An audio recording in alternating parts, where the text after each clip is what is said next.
And it's like these people that don't have faith, that willing to justify themselves want to tell other people that they don't have faith.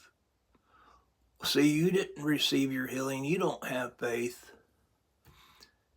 and or this or that, whatever, you know. But as Paul said, why do you hope for what you already have? As the writer of Hebrews in chapter 11, verse 1 said, faith is the substance of the things hoped for, the evidence of things not seen. Paul says, why have hope for what you already have?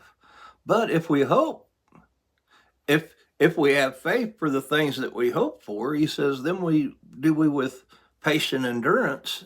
The Greek word was translated patience, but it's talking about endurance.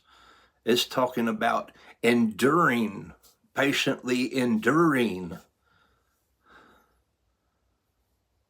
until we receive that. As Jesus said, have faith in God.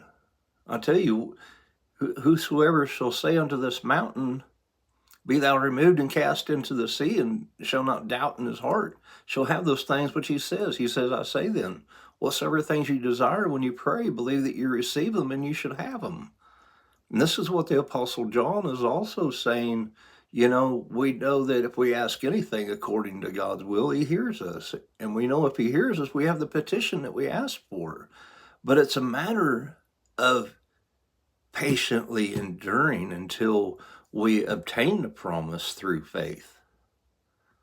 And the biggest one of those is the faith that we enter in water baptism, where this body of sins dies with Jesus through faith in the operation of God, wherein we believe God raised Jesus from the dead. This is what Paul is describing in Colossians chapter 2, verses 11 and 12, as the circumcision made without hands and putting off the body of sins by the circumcision of Christ. I'm not talking about the Holy Spirit. We're talking about Jesus, who is the Christ. The Holy Spirit is not the Christ.